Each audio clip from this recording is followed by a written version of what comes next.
Thank you, Lance, and thank you all for the award for the charge in the global membrane. I'm very grateful because it's an honor to have been involved in the process of this book. And it's an honor to be here too. And the strangeness hasn't been lost on me because I'm expressing the wish that we could be together and see one another in person. But there's also the mystery of the fact that we are in fact in communication with each other in this moment, the near and the far. I want to speak a little bit about, if I can for a moment, about the alchemy of combinations, because not just Marshall's wonderful art, but Dale Winslow's great vision for Neo-Poesis Press, and also Richard Prevost, I hope I'm pronouncing that name properly, who helped to do the design.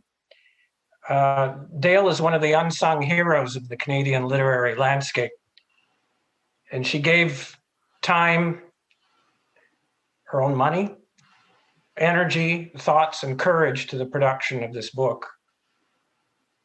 She is our own Sylvia Beach and a formidable poet as well.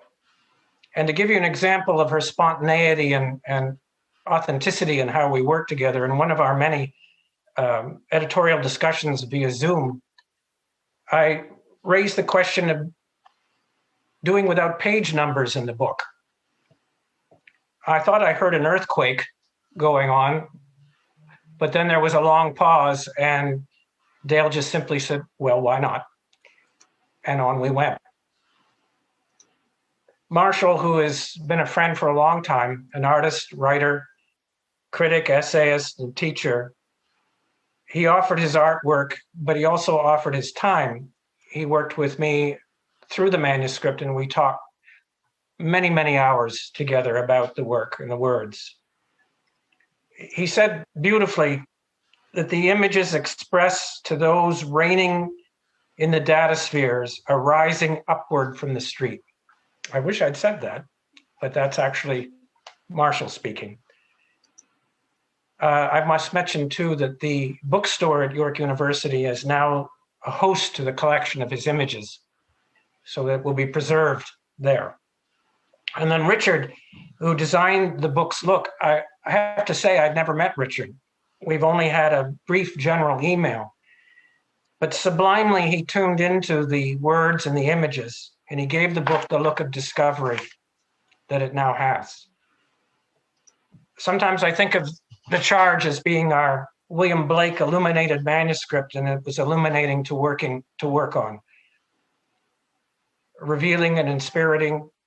And we hope that the co-creators will also be all of you who read the book. I would also like to just take a moment and say that there were some very passionate advocates for this book. Alex Kouskas, who's with us, has stood by my work for many years and stood by this book especially. William Coons, who I believe is also here, wrote the first major review of the book and also stood by the work. And so many friends, from Bob Logan, Andrew Piskauskas, to Elaine Lamberti and J.S. Porter and the late Andrew Danson, all went online and put themselves on the line and wrote about it. And students, Anna Fraprinska, Mohaba Ahmed, so many have been advocates for the book. And so many absent family members and friends, too many gone now, would have deeply appreciated seeing this book being honored in this way. And I think of my mother and father, who passed away not so long ago, saying, you know, sleeping is easy, staying awake is hard. And finally, I wanted to thank my wife who gave me the time. When her name is Maria Auxiliadora, and Auxiliadora in Spanish actually means one who helps.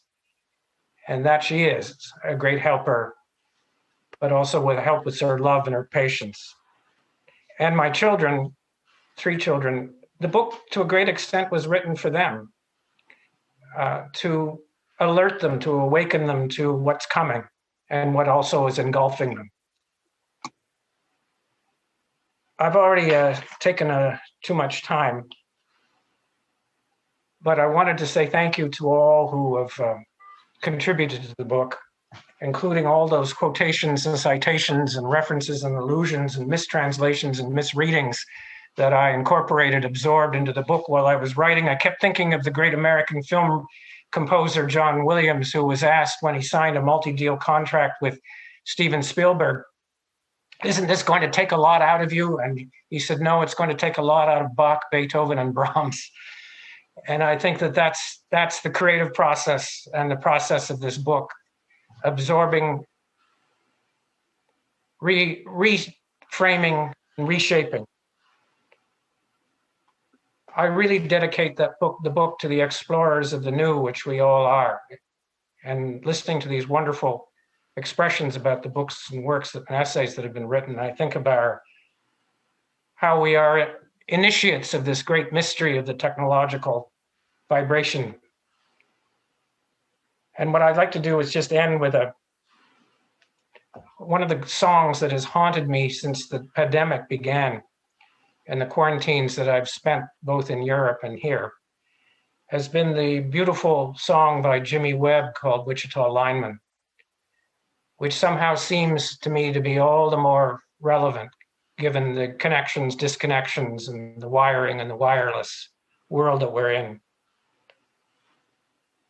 That we do hear and see one another through the lines and the wires. But the singing soul is in the wires too. And all that we are and could become is still on the line.